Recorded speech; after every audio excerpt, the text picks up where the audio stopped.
Iyi ni radio BBC gahuza miryango ivugira i Londres kuri metero 19, 25, 31 na 41. Ivugira ku mirongo ya FM mu karere k'ibiyaga bigari no kuri interineti kuri bbcgahuza.com.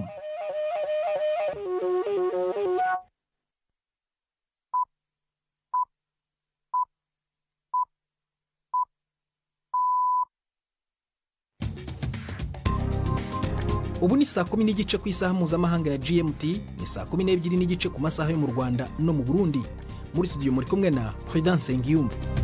Mwiriwe hoteza amatwi BBC gahuza miryango aho uri hose ku isi, kaze kuri radio kuri bbcgahuza.com, kuri Facebook live mu buryo bw'amashusho no ku mirongo migufi ya shortwave. Dore ingingo z'ingenzi z'amakuru turambura mu kanya kuri uyu wa kane tariki ya 7 z'ukwa 12. Minisitiri w'intebe w'Ubwongereza Rishi Sunak yahagaze ku itegeko yazanye ryo kohereza abimukira mu Rwanda, avuga ko ari uburyo buboneye. Ni mu gihe gitutu mu ishyaka ry'abakonservative gikomeje, ndetse umwe mu bagize guverinoma ye yeguye. Mu Burundi hemejwe itsinda rishya rishinzwe amatora rizayoborwa n'uwahoze ari umunyamabanga mukuru wa leta akaba n'umuvugizi waryo. Mu Rwanda umunyamakuru Jean Paul Nkundineza uregwa gutukana mu ruhame yangiwe gufungurwa by'agateganyo. Hari n'ikinamico runana nk'uko bisanzwe buri wa kane muri ibi biganiro wowe na Jacques Nitegeka.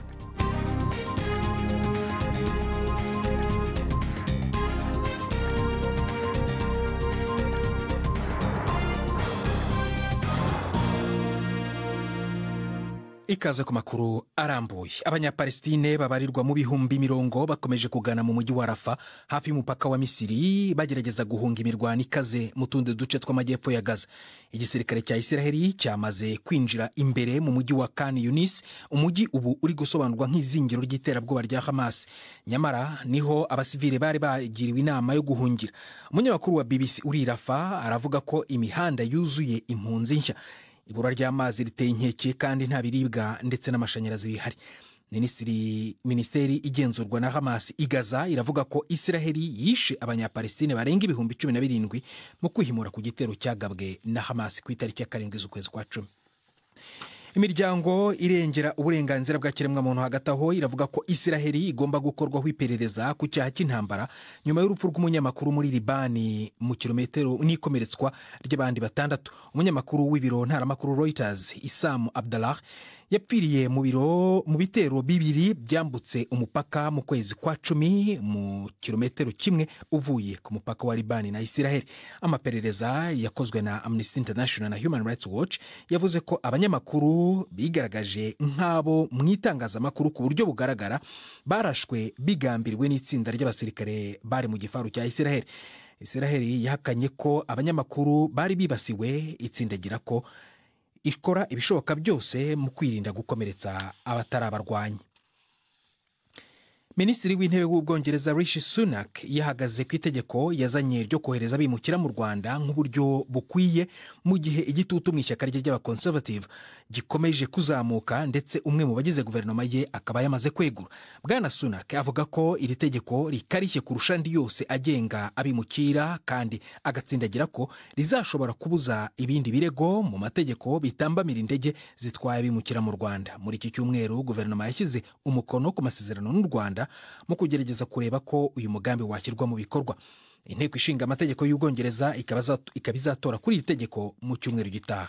Urukiko rw'ikirenga rwahagaritse umugambi wo kohereza abo bimukira mu Rwanda mu kwezi gushize, ruvuga ko u Rwanda atari igihugu gitekanye kandi gishobora gusubiza impunzi mu bihugu zahunze ku ikubitiro. Umva Minisitiri w'Intebe Rishi Sunak uko abisobanura. What I'm saying, not just to my MPs, but the entire country. Icyo ndiko mvuga uretse abashinga amateka banje nuko numva akababaro kabo. Ukwihangana kwanje kuri iki kibazo kwayoyotse. Kimwe mu bintu nashize imbere y'ibindi mu ntango z'uyu mwaka kwari kubuza ubwo bwato kuza, kandi nanezerewe nuko twateye intambwe imbere. Hagabonutse ko ica gatatu. Ni nabwo bwa mbere ivyerekana yuko umugambi wacu ukora, ariko hari byinshi bigikeneye gukorwa. Nicyo gituma iyi nteguro ihambaye. Dutegerezwa guhagarika izi nzitizi z'amategeko zibuza umugambi wacu w'u Rwanda gutangura gukora. Icyo nico iyi nteguro igenewe. Nico y'amasezerano mashashe mushikiranganje w'intwaro hagati yasinye ikora. Bikazosigura atamadidane ku Rwanda ari igihugu gitekanye, ko hadategerezwa kuba izindi ntambamyi zibuza indege guhaguruka ngo zijane y'abantu, kuko ico kirahambaye cyane. dutegerezwa kuronka igice intege abantu mu kubabwira yuko uje ngaha mu buryo butekuri n'amategeko udashobora kuhaguma kandi uzokwirukanwa. Ibyo bimaze gukora nk'uko tubikorana na Albania tuzobona ibitigiri bigabanuka. Niyemeje kubona uwo mugambi ugiye mu bikorwa kuko ndumva akababaro k'Abongereza. Ibiriko biraba sivyo na gato. Ni nacyo gituma bikeneye igikorwa nk'iki kizanya gashasha. Dukeneye kugira igikorwa ku bibazo biduhagaritse umutima. Iki nacyo kirimwo nico gituma dutegerezwa kugishitsa. Tujye mu Bubiligi hakomeje urubanza rw'Abanyarwanda babiri baregwa ibyaha bya jenoside mu 1994. Umunyamategeko wunganira umwe mu baregwa Maître Jean Flamme yahawe ijambo nyuma yo gusaba kongererwa igihe kugira ngo yegeranye ibimenyetso nk'uko yabisabye urukiko ejo kuwa gatatu. Ni inkuru ya Alain Majesté yari mu rubanza i Buruseli. Mu kiringo kirenza amasaha 3 Jean Flamme aburanira abasabose majambo akarishe yavuze ko rubanza ruregwamwo basabose aburanira ari gucinyiza abahutu bo mu Rwanda bari bakomeye kuri leta ya Habyarimana. Yagize ati ntanka kubabesha uyu n'umutego wa leta ya FPR yateze ubutungane bw'Ububiligi kugira babandanye gucinyiza abahutu bari bakomeye kuri Habyarimana barimwo n'abasabose mburanira. Sindabahenda ibi by'ubwicanyi FPR ya President Kagame yabiteguye kuva kera bagombye guhonya abahutu babanje kubangaza muri Kongo yahoze ari Zaire aho benshi batikiriye. Jo bwanje nariboneye aya abahutu bibone muri Kongo bicishwa amabombe n'inzara bikogwa na FPR. Muri no rubanza leta ya FPR igomba kumarira udusigariya tw'abahutu bari bifise ku ntware ya Habyarimana. Amajambo ya Jean Flamme yahungabanije umuco bari muri sentari bagizwe n'abacika cumu aho batari bakamosozi yabatanze hasi abandi baricurikira bibanka munda bahitamo gusoka. Naho bamwe mu bari muri sentari bagoma bimyoza Jean Flamme yabandanje avuga ko ivyo avuga afitiye ivyemezo. Yagize ati ubwo bwicanyi bwo mu 1994 ni FPR yabukweze mu gukora indege ya Habyarimana. Ibi ndavyemaga kandi abahinga benshi baravyanditse nka Charles Nana, Michael Long, Jidi River, Philippe Legends, sabo gusa n'uwari intwazangabo FPR Lieutenant Aloys Ruyenzi yahoze agendanira President Kagame yaravyemeje ko indege ya President Habyarimana mu 1994 yakorowe na FPR. Jean Flamme yasohoze asaba ko waburanira yokwezwa kuko ataco yagira n'abamwagirije babitegetswe. Abaregwa bose bari muri sentare biteganje ko inyuma ya Jean Flamme aburanira abasabose hakurikira abo buranira Safin Twahigwa nabo ni babiri ni Vincent Liquin n'umukobwa wiwe Juliette Liquin. Nayo abaregwa byitezwe ko azokumvizwa itariki 11 z'ukwezi kwa 12 uno mwaka umunsi wa nyuma w'urubanza.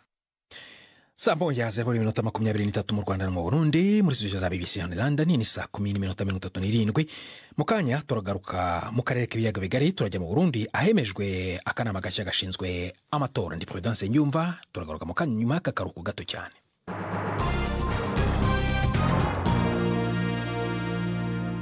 Duhera ikigali ariko aho urukiko rwisumbuye rwa Nyarugenge rwatesheje agaciro icyifuzo cy'umunyamakuru Jean Paul Nkundineza wasabaga kurekurwa by'agateganyo. Nkundineza waruherutse gukatirwa gufungwa iminsi 30 y'agateganyo mu gihe ategereje ko urubanza rwe ruburanishwa mu mizi. Umunyamakuru wari warajuriye iki cyemezo ariko mucamanza mu rwego rwisumbuye yongera gushimangira ko hariho impamvu zituma Bwana Nkundineza agomba gukurikiranwa afunze. Uyu munyamakuru aregwa ibyaha bitatu birimo icyo gutukana mu ruhame. We akavuga ko ibyo akurikiranyweho byagombaga gukemurwa n'inama y'abanyamakuru bigenzura atagombye kujyanwa mu nkiko. Inkuru irambuye n'umunyamakuru ashuri Kigali Jean Claude Mwambutsa. Atangaza icyemezo cy'ubujurire umucamanza yavuze ko nta makosa abona yakozwe mu rukiko rubanza nk'uko byari byavuzwe na Jean Paul Nkundineza asaba kurekurwa. Yavuze ko kuba hariho urwego rw'abanyamakuru bigenzura ndetse rwari rwatangiye gukurikirana ikibazo bidakuraho ububasha bw'inzego zikurikirana ibyaha. Umucamanza yashimangiye ko Nkundineza yakoze ibyaha byo gushyira ku karubanda umwirondoro w'umutangabuhamya mu rubanza rwa Ishimwe Dieudonné mu gihe urukiko rwari rwemeje ko ugirwa ibanga. Kuba yaratangaje uyu mwirondoro ngo byahutaje uburenganzira umutangabuhamya yagenderwaga n'itegeko. Avuga ku cyaha cyo gutukana mu ruhame, Nkundineza ngo yavuze amagambo y'ibitutsi ku mutangabuhamya ayavugira mu kinyamakuru cye Jaras TV gikorera ku murongo wa YouTube. Jean Paul Nkundineza yaburanye ahakana ibyaha, avuga ko ibyo yasubiyemo ari byari byavugiwe mu rukiko cyangwa se ibyo yabwiwe na bamwe mu bakobwa bari bitabiriye ishanwa rya Miss Rwanda. Gusa yemereye urukiko ko yatwawe n'amarangamutima, akavuga amagambo akomeye kuri umwe mu bakobwa wanabaye nyampinga w'u Rwanda amushinja kuba ari inyuma y'ifungwa rya Ishimwe Dieudonné wateguraga iri rushanwa. Gusa nubwo yemera ko yakoze amakosa, asanga ikibazo cye cyari gukurikiranwa n'urwego rw'abanyamakuru bigenga kuko ari ibyakorewe mu itangazamakuru. Uruhande rw'ubushinjacyaha rwo ariko rwaburanye ruvuga ko urwego rw'abanyamakuru rutagizwe n'abanyamategeko kandi ko rudasimbura inzego zashyiriweho gukurikirana ibyaha. Hashize amezi 2 Nkundineza atawe muri yombi yafashwe nyuma y'ikiganiro cyasohotse urubanza rwa Ishimwe Dieudonné rugisomwa agakatirwa igifungo cy'imyaka 5. Muri aya majwi n'amashusho Nkundineza yumvikanye yikoma umwe mu bakobwa, uyu akaba ari nawe watanze ikirego. Akurikiranyweho gutangaza amakuru y'ibihuha, guhohotera uwatanze amakuru mu rukiko ndetse no gutukana mu ruhame. Inteko ishinga amategeko ya Denmark yatoye ku cyo yita ugufata ibitabo by'idini kutaboneye. Iri tegeko ryazanywe mu nteko ishinga amategeko nyuma y'uruhuri rw'itwikwa ry'ikorowani, ibintu byateye ibihugu byinshi by'Abarabu kubyamagana. Bamwe mu banyapolitiki bo muri Denmark banze gutora iri tegeko bavuga ko risa n'irigaruye amategeko ahana gutuka Imana, mu gihe abandi barinenze bavuga ko ritambamiye ubwisanzure kw'ijambo. Cyakora itora ry'inteko ishinga amategeko ryo ryemejwe ku majwi 98-77 baryanze. Mu Burundi hemejwe itsinda rishya rishinzwe amatora. N'urwego ruzayoborwa n'uwahoze ari umunyamabanga mukuru wa leta akaba n'umuvugizi wayo. Prosper Ntahorwamiye yaraye yemejwe n'inteko ishinga amategeko ari kumwe n'abandi bantu 6. Ni mu gihe mu Burundi hitegurwa amatora y'abadepite n'abasenateri azaba muri 2025, aya perezida yo azaba muri 2027. Nkuru irambuye na Prime Ndikumagenge. Mu nama nshingamateka kwabaye nko guhezagira amazina yari yaraye yemejwe n'inama nkenguzamateka. Muri abo bantu 7 barimwo abagore 2, harimwo amazina atari make yarasanzwe azwi muri politike canke mu nzego z'ubutegetsi mu Burundi. Prosper Ntahorwamiye yarasanzwe ari umunyamabanga mukuru akaba n'umuvugizi wa leta y'u Burundi, ntagiye kuba mushasha mu bijanye no gutunganya amatora. Yari mu batunganije ayo mu 2010 n'2015 aho yari umuvugizi w'uwo mugwi. Silvestre Nyandwi nawe yamaze imyaka myinshi ari umushikiriza amanza kizigenza wa Republika, yaramaze amezi 4 gusa asubirijwe. 2 mu bemejwe bari basanzwe bakora mu nama nkenguzamateka. Umwe ni François Bizimana yari umujenama w'umukuru w'urwo rwego, uretse ko hari haciye igihe atumvikana cyane. Bizimana asanzwe azwi mu mugambwe wa CNDD ya Leonard Nyangoma no mu runani yigeze kujamwo hamwe na Gaton Rwasa agitwara umugambwe FNL. Uwundi ni Gabi Bugaga yarasanzwe ajeje kumenyesha makuru mu nama nkenguzamateka. Mu bagore 2 bagiye muri uwo mugwi, Victoire Nahimana zo bicegera cy'urongoye nawe yahoze ari umukenguzamateka. Uwo mugwi ugiye kuzotegura amatora yo mu 2025 y'abashinga amateka, abakenguzamateka n'abajenama b'amakomine, hanyuma hakurikire ay'umukuru w'igihugu inyuma y'imyaka 2. Kuva mu 2020 umukuru w'igihugu afise ikiringo c'imyaka 7, mu gihe izindi nzego batorewe rimwe zo zifise ikiringo c'imyaka 5. Urukiko rw'akarere k'ibihugu by'uburengerazuba bwa Afurika rwanze ikirego cya Nigeria gisaba gukurirwaho ibihano yafatiwe nyuma y'ihirika ry'ubutegetsi mu kwezi kwa 7. Abategetsi ba gisirikare binubira ko ibihugu byo mu muryango wa ECOWAS cyangwa CEDEAO warengereye mu gufata ibihano. Bavuze ko Nigeria yafashwe ku buryo butandukanye nuko ibindi bihugu 3 byabayemo ihirikwa ry'ubutegetsi byafashwe mu myaka ishize. Ibyo ni Mali, Burkina Faso na Guinea. Abasirikare bahiritse ubutegetsi bwa Perezida Mohamed Bazoum bavuze ko ibihano birimo ndetse no gufunga imipaka no gufatira imitungo ya leta byateye ibibazo bikomeye by'ubukungu ku baturage. Tugeze ku isa 12:43 mu Rwanda no mu Burundi, n'umwanya w'ikinamico runana.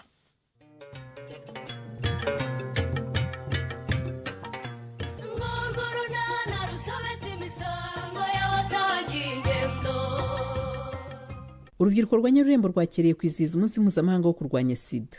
Nyirabazungu wakomeje gutoteza Narami n'urunana. Ariko mana we, ariko nka wa mwana wunza kugira intekoko. Nakoze iki se nyogoko? Kubyutsa woza akarenge se ugakubitamo n'imyenda yo kwishura ugiye. Ngiye kwiga. Mva hatagirira isonira. Ugiye kwiga size imvoka zanjye zirabizane. None se sinanzicuruje nyogoko. Hanyuma se zashize? Hasigaye nyeye. Ukumva rero ko izisigaye zigomba gupfa ubusa? Kutansubiza? Si wowe mbaza? Numvaga uyu munsi njya kwiga nyogoko. Kwiga se wiga ibiki? Uriga ngo uzabe perezida? Enda njya navoka ku isoko di. Ndebe ko nabona yisabune. nyogoko ejo bundi narasibye none uyu munsi nongera nsibe. ejo bundi narasibye none se udasibye urumva byagenda gute? Ngaho mbwira undi muntu nahize ivoka akazinjyanira ku isoko. Wareba umuntu uzi akazikurangurira akajya kuzicururiza. Ese burya nibyo wiga? Ahubwo niba ari uko bimeze nushaka uzavemo. Kubera iki nzavamo nyogoko? Niba ariyo mibare ufite uzavemo kuko kwiga ntacyo bikumariye. Ubwo ntumva ko uwaza kuzirangura yampa make kugira ngo aze gucuruza kuri menshi abonemo inyungu ye. Ariko byadufasha ko zigurishwa zidapfuye kandi nanjye nukomeze kunsiga ishuri kubera gucuruza avoka. Mwumvara ibyo ubuvuga ni biki? Uzasiba 1 2 3 4 6 n'ubwa 10 kuko ibiti byanjye bireze kandi nibyo nkuraho udufaranga. Ubu si kigiye mwinzabona amanota ngaye nyogoko ko abandi biga nagiye mu isoko. Hayo uzabona yose amanota se n'amafaranga ngura yabura uburare. Ariko amanota ni abanyeshuri dukorera kandi umwaka ushize nari natsinze neza kubera kwitabira gahunda nzamura bushobozi. Ariko ibyo wiga ni biki? Ubundi sinumvise umaze kumenya gusoma ukabuzi no kwandika no kubarama. None si ibyo birahagije nyogoko? Ibyo nibyo byibanze kuko bituma umenya no gucuruza avoka zanjye ntibakwibe. Ahubwo namenye ubwenge nkohereza ku ishuri hakiri kare. None uri kwanga ko njya kwiga ngo menye n'ibindi byinshi nzabe nka mwarimu w'ubudense nanjye nigisha abandi bana. Ntabyo wigisha ahubwo kuramo iyo mpuzankano y'ishuri ujye kuncuruza avoka. Umwana uzi gucuruza avoka amafaranga akayazana yose ntawamwibye. Ubundi bwenge abashaka nubwo gukora iki koko? Kereka niba ushaka kuzasara.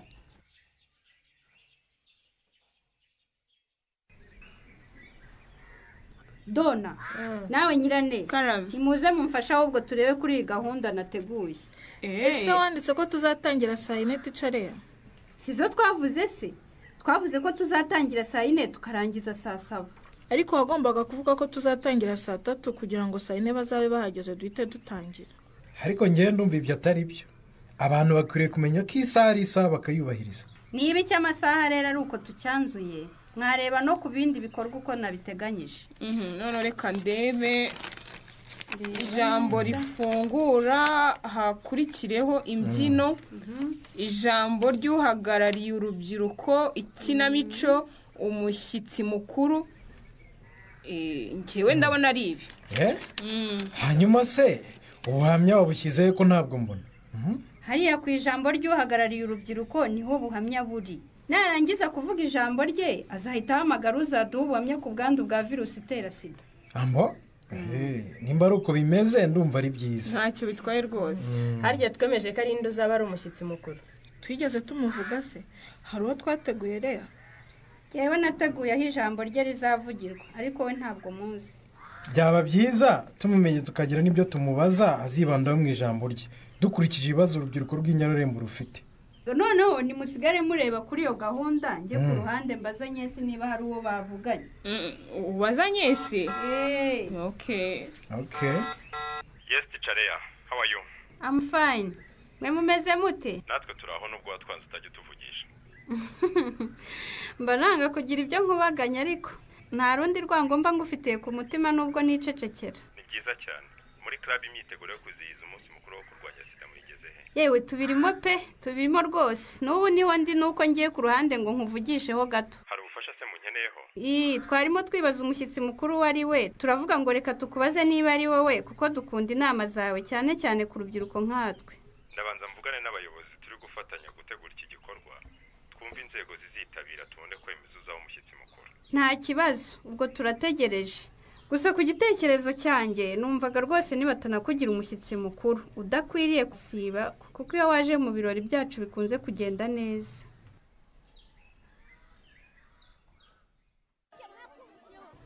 Ariko se yakerewe narakutaza ngo tujye gukina tayari. Uyu munsi ntabwo nyine. Kubera iki kandi usanzwe ubikunda nara? Mfite impamvu ebyiri. Ngaho tubwire sha. Iya mbere ndaba ngerageza kwiga ibyo mwize muri gahunda nzamura bushobozi. Hanyuma indi mpamvu? Uyu munsi ivoka z'iwacu zahiye nyogokuru aransibira ngo njye kuzicuruza. Ndanganizera kwiga. Ko nyogokuru wawe agira amahane buriya nutaha nagukubita nara. Ari gwiga n'iki se ko nazicuruje kandi nasizanye ku ishuri. Ubusura zifite hano mu ishuri? Sinazishyize hariya mu nguni y'inyuma se. Noneho niyo mpamvu wanze gusohoka ngo batazikwiba. Ndiyo mpamvu kandi bazinyimbye nyogokuru sinamubwira ngo byemeye. ubundi se nutaha utazicurujeho nagukubita. Niturangiza kwiga ndahita njya kuzicuruza. Ubu se ntubura abazigura kubona dutaha nimugoroba. Ndazitahana mubeshye ko niba ncuruza umunsi wose ariko nkaba nabuze abakiriya. Shanara, tereka Imana nigufasha. Naho ubundi uyu munsi zakunutseho pe. Urazikubitwa byanze bikunze. None se arabankubitamo iki kandi mwereka ko nazicuruze nkabura abakiriya. Ikibi ni uko bazinye bakagira ngo nazigurishije amafaranga ndayarya. None se nawe ubona ko wambaye iniforume uvuye kwiga utavuye gucuruza? Sinagondetse ningera hafi yo mu rugo iniforume ndazikuramo nzishyire mu gitebo ubundi nayo nambaye iyo nagondekeyeho.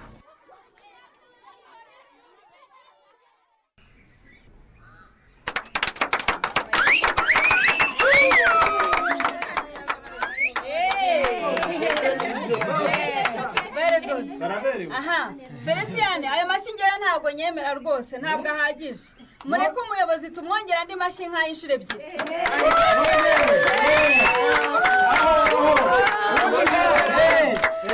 ubundi nkayo niyo tuba dushaka sha umunsi nk'uyu wahariwe kurwanya sida. Ijambo ryiza nkariya bari kuya amashyi y'urufaya. Gusa mbere y'uko dukomeza ndagira ngo mbanze mbibutse ko abaganga bahari. Ihema mwaribonye rirahari. Umuntu wese ushaka kujya kwipimisha ubwandu bwa virusi itera sida ahawe ikaze rwose. Harya n'umuntu wese ujyanye? Yego. Umuntu wese yaba umwana cyangwa umukuru, yaba urubyiruko, yaba umugore, yaba umugabo, twese ntawe uhejwe. Bikaba bisaba iki kugira ngo umuntu yemererwe kwipimisha? Ubushake gusa. Urabeshyanye. Ubu ngiye nkababwira ninje kwipimisha ubwandu bwa virusi itera sida bahita bampima. Nta kiguzi banyatse? Nta n'amafaranga banciye? Nta kiguzi, nta cyene wabo, nta mafaranga. Uwaje hano wese namugira inama yo gutaha yipimishije akagenda azi uko ubuzima bwe buhagaze. Mwabyumvise rubyiruko? Yego. Nabari abajama bari inyuma mwabyumvise? Mwabyumvise ko kwipimisha nta kiguzi bisaba? Mutambuke rero mujyare ya mwihema. Babapime buri wese atazi uko ahagaze kugira ngo amenye n'ingamba afatira ubuzima bwe. Mwumvishe? Hanyuma ikindi nabibutsa abipimishije mbere ibisubizo byatangiye kuboneka. Ntihagire umuntu wipimishije utaha atatahanye ibisubizo bye. Samaye ko byaba ari ugukoza kakanye ibisubizo bise biboneka. Kumana yanjye ibisubizo byabonetse rwose nanjye icyanjye ndakicaranye. Ariko ubwo ntubeshya abananye igisubizo urakicaranye cyangwa uragihagarara? Ako kara agaciyemo. Rero mureke dukomeze na gahunda zacu. Ubu tugiye mu gice kijyanye n'imyidagaduro. Feliciane, uretse gato mbanze mbaza abantu niba bagiye kwihitiramo igikurikiyeho. Abajene! Imbaraga z'igihugu kandi zubaka! Abajene! Imbaraga z'igihugu kandi zubaka! Aha! Nkuko Feliciane abibabwiye rero, tugeze mu gice cy'imyidagaduro. Murashaka ko tubanza kumva umuvugo, tubanza kureba ikinamico, cyangwa tubanza kumva indirimbo? Umuziki! Ikinamico!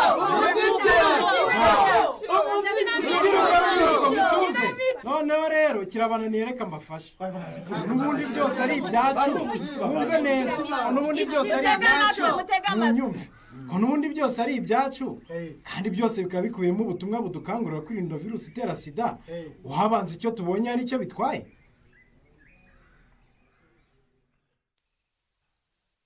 Ntabwo byumvikana Nara. Igitebo cyuzuye mvoka uzanye amafaranga 100 gusa. None se sinzigaruye zose yari izunariye cyangwa ngo bazinyibe? Nyine icyo nkubaza ni impamvu utazicuruje. Nazicuruje nuko zitashize. Wacuruje zingahe Nara? 2. Muri mvoka zingahe wajyanye? 50. Nta se niregura vumvura. Ubu se mvoka zose ugaruye ndazikoresha iki koko? None se ko nireye ku gasantere ncuruza abantu bakanga kungurira nari kubigenza. Ugiye kwicara uzirya uzimare rero. Ntabwo numva ukuntu ejo wacuruje mvoka zirenga 30. Uyu munsi ukaba ucuruje 2 gusa. None se zivoka zose nazirya nkazimara nje nyine nyogo. None ko wanze kuzicuruza ubwo nyine washakaga kuzirira ahubwo atangira. Wambaye ko nanjye atari nje watumye abakiriya babura nyogoko. Nara ikiri gihe kiri mu gitebo. Izi simpuzankano z'ishuri wiriranwe. Warangiza ukambe cyangwa wagiye gucuruza ubura abakiriya koko? Nukuri nagiye gucuruza ariko abantu bakanga kungura. siba se nyine nta sano wenda kubuza kujya kwiga ukabirengaho ukajyayo aho kujya gushaka aho ukura udufaranga. ariko no gucuruza nacuruza. Sinongere no kumva uko pfora ntabwo ukanagira ako gakana. Mbwira vuba kandi umbwize ukuri kuko nukomeza kumbeshya biraba bibi cyane. Nyagakumbara rwose ngiye gucuruza mu kanya ariko ishuri rirangiye. Uko se kwari gucuruza ko kwari kujya gutanga abagabo? Ni hahandi urambona nara nurebe iki gihombo nteje urakishyura. Nyagakumbara n'umubite rwose ndakwinginze. Byatuwe nuko ejo nasibye mbona ninongera gusiba nzaba uwanyuma. Ngewe kutambabariye iki gitebo cyuzuye mvoka urabona nzakigira nte koko nawe? Mbabara n'umubite ejo nzasiba njye kuzicuruza. Ejo se zizaba zikiri mvoka. Reka nza ngo kubitere mu cyumba turya ufungiranyemo. Nuburara neje ukabwirirwa uzamenya agaciro k'amafaranga. Nyagoko ndashonje cyane mbura inzara yanyica. Byibuze nkubita uko ushaka ari kungaburira. Kugaburira ubusa kujyana mvoka kwiga aho kujya kuzicuruza wumva ugiye gushaka ibyo nkugaburira ra.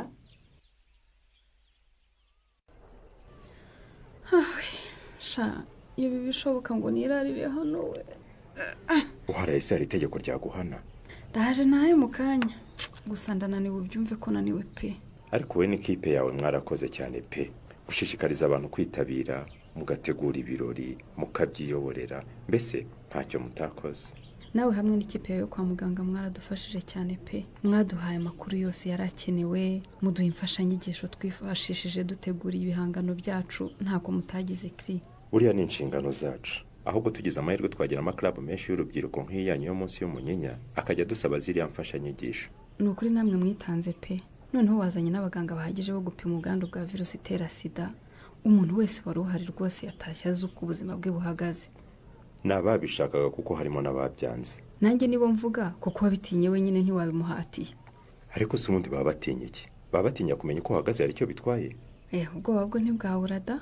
None ubwo nawe wari ubufite rero. Nkubeshye se kri narimba ufite pe. Ubwo se wikekaga iki? Suko ari cyo nikekaga rwose ariko nanone rega nta wamenya. Umenye ko sida hari n'izindi nzira yanduriramo zitari imibonano mpuzabitsina idakingiye gusa. Watinyaga ko waba warakoresheje urwembe rw'umuntu ufite virusi itera sida se? Cyangwa n'igikwasi? No kwishima rero ko twipimishe kandi tukaba twarasanze twese turi bazima. Yewe birumvikana ko ibyishimo byadusabye. Ahubwo hari ibyo natekereje ko nahita nkubaza kri. Mbaza rwose icyo ushaka ndagusubiza. Nagira ngo nkubaze ko ikizamini cya mbere tugitsinze tukaba dusanze twese turi bazima. Ubu turakurikizaho iki? Ese nicyo wambazaga? Si ikibazo gikomeye se? Icyo ntabwo ari ikibazo gikomeye na gato. Banza ungwe mu gituza umpe n'akabizo maze ngo igisubizo cy'ikibazo mbajije. Agnes atewe n'ikikubaza Christie iki kibazo naho mu kiganiro runana cy'ubutaha. Ikinamico runana mwitegurirwa n'umuryango Urunana Development Communication mukayikurikira kuri radio BBC kuwa 2 no kuwa 4 saa 12:45 z'umugoroba. Ikinamico runana kandi mwayikurikira kuri YouTube. Kuyigeraho andika ijambo Ikinamico runana official maze utange n'ibitekerezo. Uramutse ufite ikibazo cyangwa igitekerezo kandi wifuza kutugezaho watwohereza ubutumwa bugufi bwanditse kuri telefoni igendanwa 0783181064. Mushobora kandi kunyuza ubutumwa kuri page yacu ya Facebook. Kuyigeraho no kwandika ijambo Urunana. Tubibutse ko tubagezaho ikiganiro gikuyemo ibice by'Urunana twumvise mu cyumweru. Icyo kiganiro tukibagezaho ku cyumweru saa 9:30 za mu gitondo na saa 11 z'umugoroba kuri BBC. Dusubikiye ikiganiro Urunana cy'uyu munsi naho butaha. Barakoze bagenzi bacu bo mu ikinamico Urunana ari nabo badusoreje ibiganiro byacu byo kuri uyu wa kane. Gusa mbere kuva muri studio nababwira ko Minisitiri w'Intebe w'Ubwongereza Rishi Sunak yahagaze ku itegeko yazanye ryo kohereza abimukira mu Rwanda nk'uburyo buboneye. Akaba abivuze mu gihe igitutu gikomeje gukara mu ishyaka ry'abakonservative ndetse umwe mu bagize guverinoma ye akaba yamaze kwegura ku mwanya we. Naho mu Burundi hemejwe itsinda rishya rishinzwe amatora rikaba rishyizweho mu gihe hitegurwa amatora y'abadepite n'abasenateri azaba mu myaka ibiri imbere muri 2025. aya perezida yo akaba ateganyijwe kuba muri 2027. Ibi biganiro ushobora kongera kubisanga kuri Facebook live mu buryo bw'amashusho. Byari biwe na Jacques Niyitegeka, twafashijwe na Danny Cox ku bahanga bw'ibyuma kugira ngo amajwi akugeraho ameze neza. Jye ni Prudence Nyumba wakoze guhita mu BBC gahuza miryango kuri uyu mugoroba. Uraraharyana na hejo.